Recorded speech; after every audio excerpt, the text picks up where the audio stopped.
Pour se présenter, Jérôme et Josué de Fixel, agence que nous avons créée il y a 4 ans. Aujourd'hui, notre métier s'axe autour de la communication numérique qui peut comprendre la création de sites internet, la gestion de marques, mais aussi la réputation en ligne que l'on appelle aussi l'e-réputation. L'idée, ce n'est vraiment pas de vous faire la morale, mais au contraire de vous montrer des exemples concrets et réels pour vous présenter les risques d'une mauvaise gestion de son e-réputation, qui est elle bien réelle. Il y a quelques mois, un étudiant qui préparait les concours en grandes écoles est venu nous voir à l'agence. Suite à une affaire qui remonte à quelques années, il voulait s'assurer que les informations le concernant n'étaient plus accessibles en ligne. À peu de choses près, voilà ce qu'il nous a raconté. Dans cette histoire, il y a une fille, c'est elle a plein de qualités, d'énergie et beaucoup d'amis. Il y a aussi un garçon, c'est lui. C'est un bosseur, et il a confiance en lui malgré un côté geek qu'il cherche à effacer. Ils se trouvent mutuellement cool parce qu'ils aiment discuter et rigoler ensemble. Ah mais t'as un album photo? Oui. Je peux regarder s'il te plaît? Mais il est trop chou.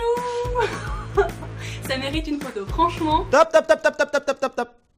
L'e-réputation, c'est comme des souvenirs qu'on a oubliés et qui, tout d'un coup, ressurgissent du passé. Vas-y, tourne les pages. Allez. Oula, vraiment mauvais. La grande force d'Internet, c'est qu'il archive tout, et pour longtemps. Mais en fait, elle est Une photo de l'enfance de votre grand-mère, vous aurez certainement beaucoup de mal à la retrouver.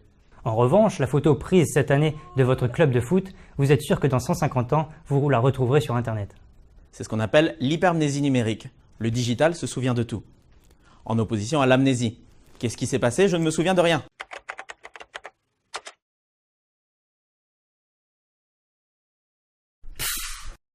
Il y a eu un problème, ils ont rompu. Et d'après ce que j'ai compris, ça a été la guerre entre eux. Bref, ils ne veulent plus se voir.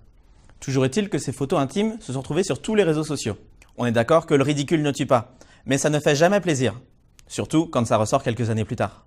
On balance des infos sur les réseaux sociaux sous le coup de l'émotion. Que ce soit la joie ou la colère, c'est le même problème.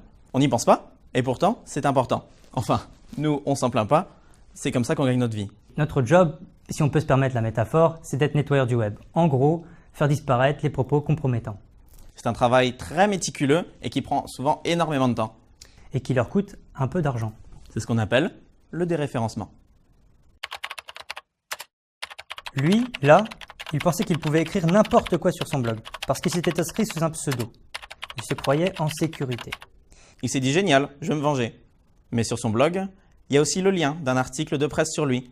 C'est l'élève le plus prometteur de la ville. Il y a de quoi vouloir communiquer, je le comprends.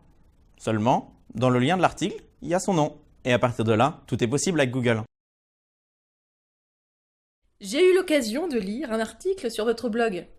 L'invention de la trahison par les femmes. J'ai trouvé que le propos était très pointu. Il est vraiment très détaillé cet article. Ça ne vous est pas venu à l'esprit que c'était complètement sexiste comme article? Nous ne pouvons pas accueillir dans notre établissement une personne qui tient des propos diffamatoires sur Internet et qui sont de plus visibles par tous.